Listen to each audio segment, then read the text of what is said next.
pisau buat menghujam. Saya udah siapkan pisau buat menghujam perut saya saat saya begini. Tuhan Yesus seolah-olah dia ngomong sama saya. Dan akhirnya di situ Tuhan Yesus berasa ngomong seperti ini. Jangan lakukan itu. Aku menyayangimu, aku mengasihimu gitu. Saya kaget, saya dengar suara seperti itu, saya noleh nggak ada siapa-siapa. Akhirnya di situ saya menjerit, saya mulai lebih lagi untuk cari tahu siapa sih Tuhan Yesus ini. Tidak serta-merta saya percaya, gitu kan. Karena tahu sendiri keyakinan saya kan memang dari kecil memang udah Muslim gitu. Saya nggak serta-merta percaya. Saya bilang sama Tuhan, saya tantang Tuhan Yesus. Tuhan, kalau Engkau Tuhan, memang Tuhan, tunjukkan sama aku. Engkau itu tidak ada Tuhan. Engkau hanya halusinasi. Halusinasi saya, halusinasi juga semua orang Kristen gitu kan. Saya negosiasi lagi sama Tuhan. Terus saya bilang gini, oke Tuhan, saya akan datang ke dua tempat ibadah Tuhan. Datang ke masjid dan datang ke gereja Tuhan. Dimana di situ saya mendapatkan damai dan hati saya bergetar. Disitulah Tuhan saya. Tuhan itu luar biasa. Saya tidak tahu lagi seandainya Tuhan Yesus tidak menangkap saya, tidak memilih saya tidak tahu hidup saya seperti apa sekarang. Kembali lagi bersama saya di channel Good News. Di dalam channel ini kita akan membahas tentang iman kekristenan. Segala hal yang bersangkut paut dengan iman Kristen akan kita tuangkan di dalam channel ini melalui setiap video-video yang akan diupload melalui channel ini. Baik itu materi-materi tentang sejarah kekristenan, kesaksian murtadin, debat lintas iman, ataupun berita-berita terbaru dari dalam iman kekristenan.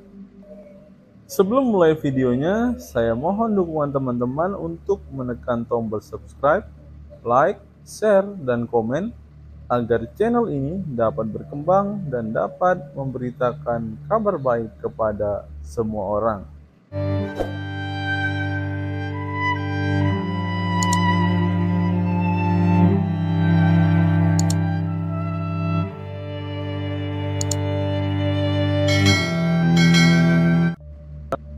Channel ini mempunyai sebuah program, yaitu program membaca Alkitab selama 1 tahun, di mana di setiap akhir video ini kita akan bersama-sama membaca Alkitab dari Kejadian sampai Wahyu. Dalam 1 hari kita akan membaca sebanyak 3 pasal.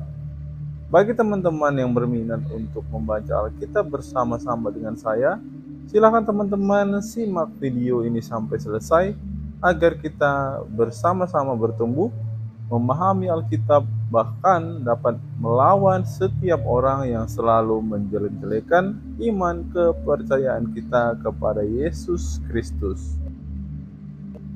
Sebelum mulai video ini, ada baiknya teman-teman menyeduh kopi terlebih dahulu agar dalam menyaksikan setiap video dari dalam channel ini teman-teman tidak mengantuk dan teman-teman bisa fokus untuk menyimak setiap video-video yang akan diupload melalui channel ini. Selamat menyaksikan dan Tuhan Yesus memberkati kita semua.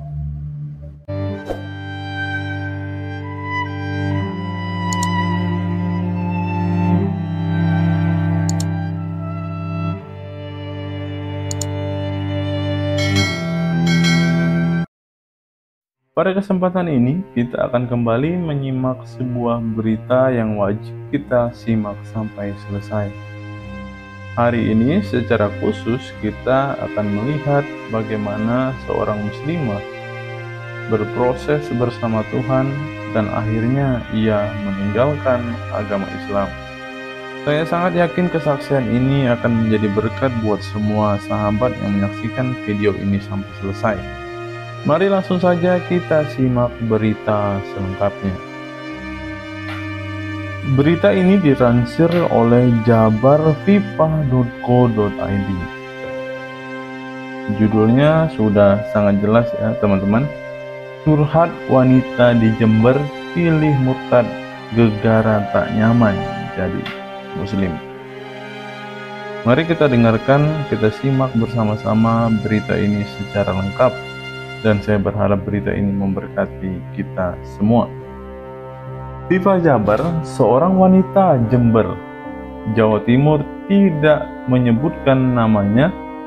Ia bercerita tentang kenapa dirinya memilih untuk pindah dari agama Islam.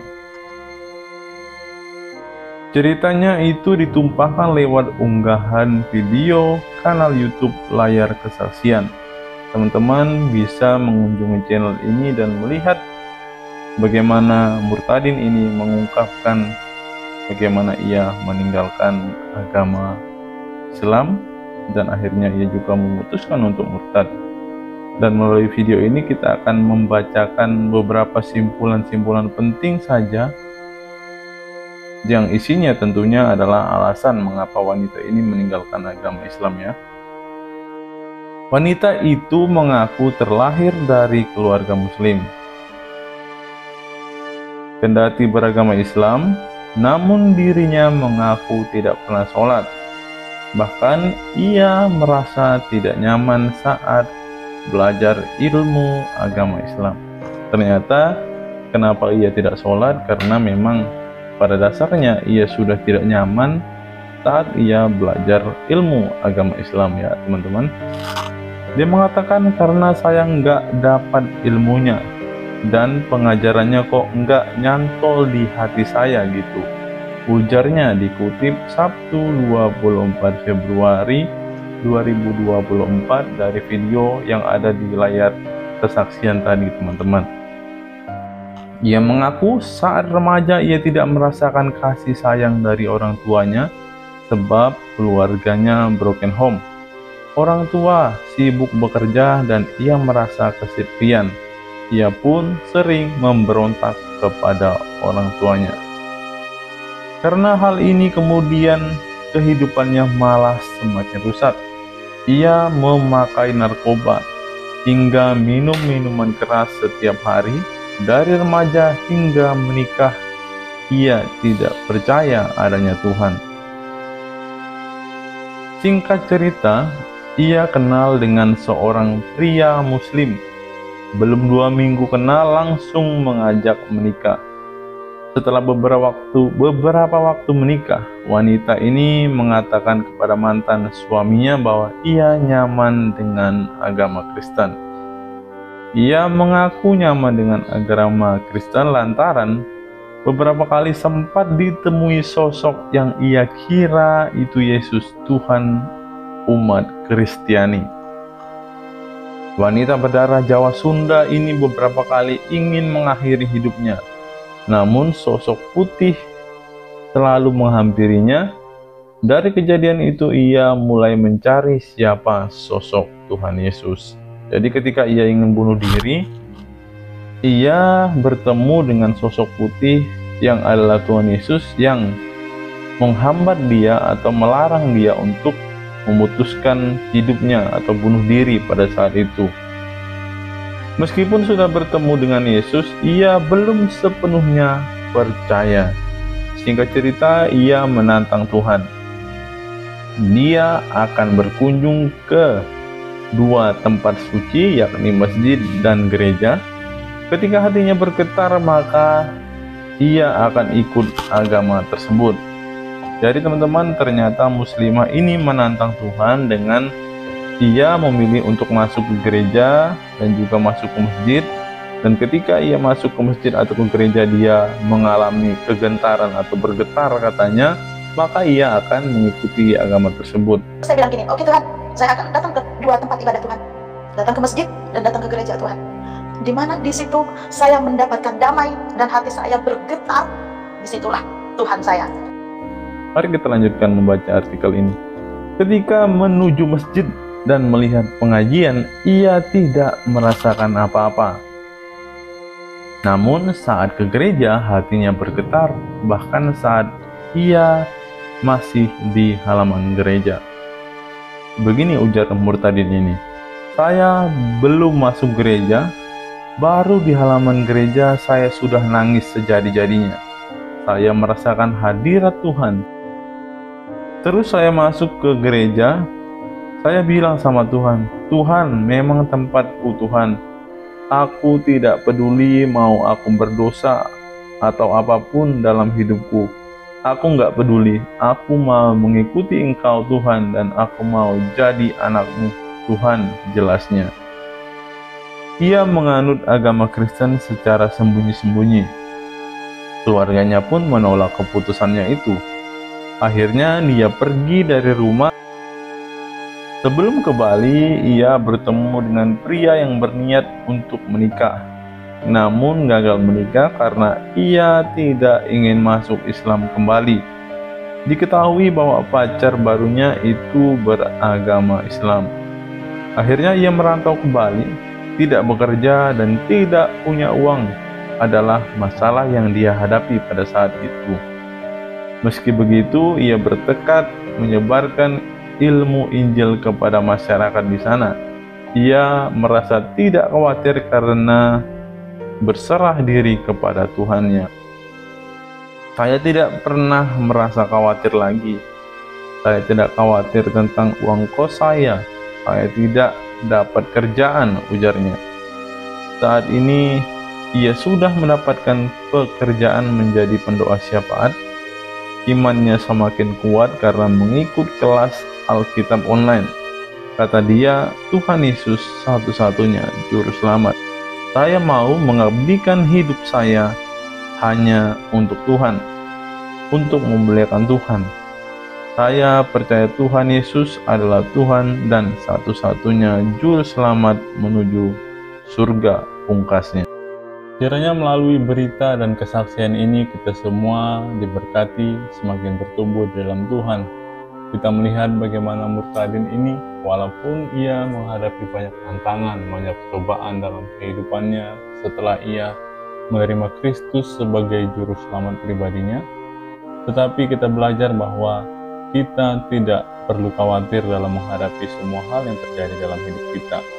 Kita punya Allah yang selalu bersama-sama dengan kita, Allah yang tidak pernah meninggalkan kita, Allah yang selalu berjanji dan selalu menepati setiap janji-janjinya kepada kita. Kita belajar dari Murtadin ini bahwa walaupun ia tidak punya makanan, walaupun ia harus dibenci oleh keluarganya, walaupun ia harus tertatih-tatih dalam mencari sebuah pekerjaan, tetapi percayalah bahwa Tuhan selalu membuka jalan. Ketika Tuhan membuka pintu, maka tidak ada seorang pun yang dapat menutupnya. Kiranya kesaksian Murtadin ini dapat menjadi berkat buat kita semua. Seperti biasa teman-teman, sebelum kita mengakhiri video ini, kita punya program membaca Alkitab selama setahun. Di video sebelumnya, kita telah membaca dari kitab Kejadian pasalnya yang keempat sampai pasalnya yang ke-6. Dan pada kesempatan hari ini kita akan kembali membaca Alkitab dari Kejadian pasalnya yang ke-7 sampai pasalnya yang ke-9. Kejadian pasal 7, air bah. Lalu berfirmanlah Tuhan kepada Nuh, masuklah ke dalam bahtera itu, engkau dan seisi rumahmu, sebab engkaulah yang kulihat benar di hadapanku di antara orang zaman ini. Dari segala binatang yang tidak haram haruslah kau ambil 7 pasang, jantan dan betinanya. Tetapi dari binatang yang haram 1 pasang, jantan dan betinanya. Ayat yang ketiga, juga dari burung-burung di udara 7 pasang, jantan dan betina, supaya terpelihara hidup keturunannya di seluruh bumi. Sebab 7 hari lagi aku akan menurunkan hujan ke atas bumi, 40 hari 40 malam lamanya, dan aku akan menghapuskan dari muka bumi segala yang ada yang kujadikan itu. Lalu Nuh melakukan segala yang diperintahkan Tuhan kepadanya. Nuh berumur 600 tahun ketika air bah datang meliputi bumi. Masuklah Nuh ke dalam bahtera itu bersama-sama dengan anak-anaknya dan istrinya dan istri anak-anaknya karena air bah itu.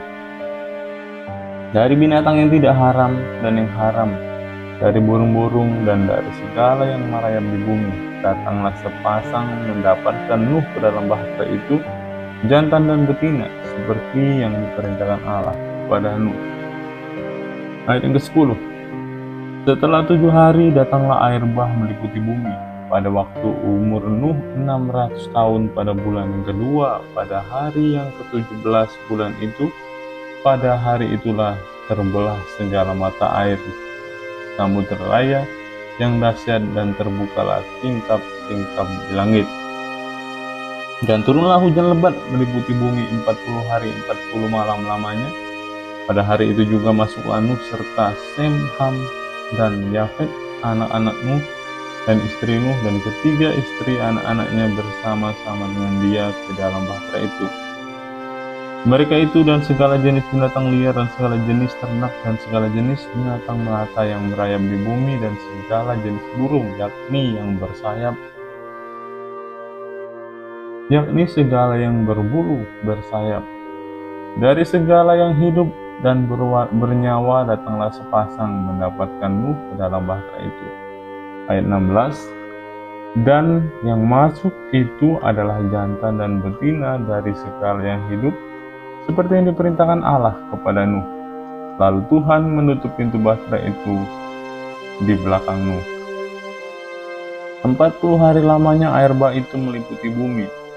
Air itu naik dan mengangkat bahtera itu sehingga melampung tinggi dari bumi. Ayat yang ke-18. Ketika air itu makin bertambah-tambah dan naik dengan hebatnya di atas bumi, terapung-apunglah bahtera itu di muka air. Dan air itu sangat hebat bertambah-tambah meliputi bumi. Dan ditutupinya segala gunung tinggi di seluruh korong langit. Sampai 15 hasta di atasnya bertambah-tambah air itu, sehingga gunung-gunung ditutupinya. Lalu mati binasalah segala yang hidup, yang bergerak di bumi, burung-burung, ternak dan binatang liar, dan segala binatang yang merayap, yang berkeriapan di bumi, serta semua manusia. Matilah segala yang ada nafas hidup dalam hidungnya, segala yang ada di darat. Demikianlah dihapuskan Allah segala yang ada, segala yang di muka bumi, baik manusia maupun hewan dan binatang melata dan burung-burung di udara, sehingga semuanya itu dihapuskan dari atas bumi. Hanya Nuh yang tinggal hidup bersama-sama dengan dia dalam bahtera itu. Dan berkuasalah air itu di atas bumi 150 hari lamanya. Pasal ke-8. Air bah surut. Maka Allah mengingat Nuh dan segala binatang liar dan segala ternak bersama-sama dengan dia di dalam bahtera itu, dan Allah membuat angin menghembus melalui bumi sehingga air itu turun. Ditutuplah mata-mata air samudera raya serta tingkap di langit, dan berhentilah hujan lebat dari langit, dan makin surutlah air itu dari muka bumi. Demikianlah berkurang air itu sudah 150 hari. Dalam bulan yang ke-7, pada hari yang ke-17 bulan itu, terkandaslah bahtera itu pada pegunungan Ararat. Sampai bulan yang ke-10 makin berkuranglah air itu. Dalam bulan yang ke-10, pada tanggal 1 bulan itu, tampaklah puncak-puncak gunung. Ayat 6. Sesudah lewat 40 hari, maka Nuh membuka tingkap yang dibuatnya pada bahtera itu. Lalu ia melepaskan seekor burung gagak, dan burung itu terbang pulang pergi sampai air itu menjadi kering dari atas bumi. Kemudian dilepaskannya seekor burung merpati untuk melihat apakah air itu telah berkurang dari muka bumi. Tapi burung merpati itu tidak mendapat tempat tumpuan kakinya, dan pulanglah ia kembali mendapatkan Nuh dalam bahtera itu, karena di seluruh bumi masih ada air. Lalu Nuh mengulurkan tangannya, ditangkapnya burung itu dan dibawanya masuk ke dalam bahtera. Ia menunggu 7 hari lagi, kemudian dilepaskannya pula burung merpati itu dari bahtera. Menjelang waktu senja, pulanglah burung merpati itu mendapatkan Nuh, dan paruhnya di bawahnya sehelai daun zaitun yang segar. Dari situlah diketahui Nuh bahwa air itu telah berkurang dari atas bumi. Ayat yang ke-12. Selanjutnya ditunggunya pula 7 hari lagi, kemudian dilepaskannya burung merpati itu, tetapi burung itu tidak kembali lagi kepadanya. Dalam tahun ke-601, dalam bulan pertama pada tanggal 1 bulan itu, sudahlah kering air itu dari atas bumi. Kemudian Nuh membuka tutup bahtera itu dan melihat-lihat, ternyata muka bumi sudah mulai kering. Dalam bulan kedua pada hari ke-27 bulan itu bumi telah kering. Ayat yang ke-15, lalu berfirmanlah Allah kepada Nuh, keluarlah dari bahtera itu, engkau bersama-sama dengan istrimu serta anak-anakmu dan istri anak-anakmu, segala binatang yang bersama-sama dengan engkau, segala yang hidup, burung-burung, hewan, dan segala binatang melata yang merayap di bumi, suruhlah keluar bersama-sama dengan engkau, supaya semuanya itu berkeriapan di bumi serta berkembang biak dan bertambah banyak di bumi. Ayat 18, lalu keluarlah Nuh bersama-sama dengan anaknya dan istrinya dan istri anak-anaknya, segala binatang liar, segala binatang melata, dan segala burung, semuanya yang bergerak di bumi, masing-masing menurut jenisnya, keluarlah juga dari bahtera itu. Lalu Nuh mendirikan mezbah bagi Tuhan dari segala binatang yang tidak haram dan dari segala burung yang tidak haram, diambilnya beberapa ekor, lalu ia mempersembahkan korban bakaran di atas mezbah itu. Ketika Tuhan mencium persembahan yang harum itu, berfirmanlah Tuhan dalam hatinya, aku tak akan mengutuk bumi ini lagi karena manusia, sekalipun yang ditimbulkan hatinya adalah jahat dari sejak kecilnya, dan aku tak akan membinasakan lagi segala yang hidup seperti yang telah kulakukan. Selama bumi masih ada, takkan berhenti-henti musim menabur dan menuai, dingin dan panas, kemarau dan hujan, siang dan malam. Kejadian pasal 9, perjanjian Allah dengan Nuh. Lalu Allah memberkati Nuh dan anak-anaknya serta berfirman kepada mereka, beranak cuculah dan bertambah banyaklah, serta penuhilah bumi. Akan takut dan akan gentar kepadamu segala binatang di bumi dan segala burung di udara, segala yang bergerak di muka bumi dan segala ikan di laut, ke dalam tanganmu semuanya itu diserahkan. Segala yang bergerak, yang hidup dan yang menjadi makanan, aku telah memberikan semuanya itu kepadamu, seperti juga tumbuh-tumbuhan hijau. Hanya daging yang masih ada nyawanya, yakni darahnya, janganlah kamu makan. Tetapi mengenai darah kamu, yakni nyawa kamu, aku menuntut balasnya dari segala binatang, aku akan menuntutnya. Dan dari setiap manusia, aku akan menuntut nyawa sama manusia. Siapa menumpahkan darah manusia, darahnya akan tertumpah oleh manusia. Sebab Allah membuat manusia itu menurut gambarnya sendiri. Dan kamu beranak cuculah dan bertambah banyak, sehingga tak terbilang jumlahmu di atas bumi, ya bertambah banyaklah di atasnya. Berfirmanlah Allah kepada Nuh dan kepada anak-anaknya yang bersama-sama dengan dia, sesungguhnya aku mengadakan perjanjianku dengan kamu dan dengan keturunanmu, dan dengan segala makhluk hidup yang bersama-sama dengan kamu, burung-burung, ternak, dan binatang-binatang liar di bumi yang bersama-sama dengan kamu, segala yang keluar dari bahtera itu, segala binatang di bumi. Maka aku adakan perjanjianku dengan kamu, bahwa sejak ini tidak ada yang hidup yang akan dilenyapkan dari oleh air bah lagi, dan tidak akan ada lagi air bah untuk memusnahkan bumi. Ayat 12, dan Allah berfirman, inilah tanda perjanjian kuadakan antara aku dan kamu, serta segala makhluk yang hidup yang bersama-sama dengan kamu, turun-temurun untuk selama-lamanya. Busurku kutaruh di awan, supaya itu menjadi tanda perjanjian antara aku dan bumi. Apabila kemudian kudatangkan awan di atas bumi dan busur itu tampak, maka aku akan mengingat perjanjianku yang telah ada antara aku dan kamu, serta segala makhluk yang hidup, segala yang bernyawa, sehingga segenap air tidak lagi menjadi air bah untuk memusnahkan segala yang hidup.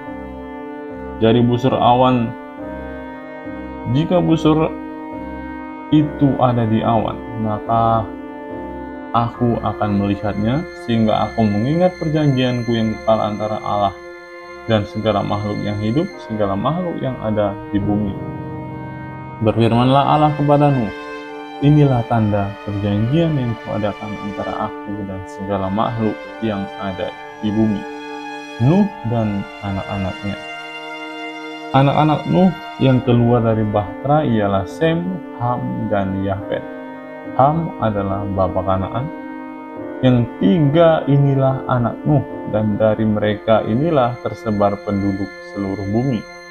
Nuh menjadi petani, dialah yang mula-mula membuat kebun anggur.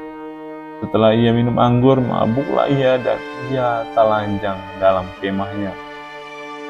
Maka Ham, bapa Kanaan itu, melihat aurat ayahnya, lalu diceritakannya kepada kedua saudaranya di luar. Sesudah itu Sem dan Yafet mengambil sehelai kain dan membentangkannya pada bahu mereka berdua, lalu mereka berjalan mundur. Mereka menutupi aurat ayahnya sambil berpaling muka, sehingga mereka tidak melihat aurat ayahnya. Ayat 24. Setelah Nuh sadar dari mabuknya dan mendengar apa yang dilakukan anak bungsunya kepadanya, berkatalah ia, terkutuklah Kanaan, hendaklah ia menjadi hamba yang paling hina bagi saudara-saudaranya. Lagi katanya, terpujilah Tuhan Allah Sem, tetapi hendaklah Kanaan menjadi hamba baginya. Allah meluaskan kiranya tempat kediaman Yafet, dan hendaklah ia tinggal dalam kemah Sem, tetapi hendaklah Kanaan menjadi hamba baginya. Nuh masih hidup 350 tahun sesudah air bah, jadi Nuh mencapai umur 950 tahun lalu ia mati. Kiranya pembacaan Alkitab hari ini memberkati kita semua. Teruslah berpegang pada peraturan, ketetapan, serta cita-cita Tuhan, dan teruslah hidup sesuai dengan firman Tuhan. Sebagaimana Nuh hidup berkenan di hadapan Tuhan, maka ia mendapat janji-janji Allah yang luar biasa dalam hidupnya. Untuk itu pun dengan kehidupan kita semua, teruslah berjuang untuk terus-menerus hidup berkenan di hadapan Tuhan. Maka percayalah, Tuhan tidak akan pernah meninggalkan kita. Tuhan akan selalu menjaga, memelihara, bahkan memberkati kita semua jika kita hidup sesuai dengan apa yang Ia mau. Percayalah bahwa Tuhan tidak pernah meninggalkan kita, dan Tuhan tidak pernah lalai menepati setiap janjinya.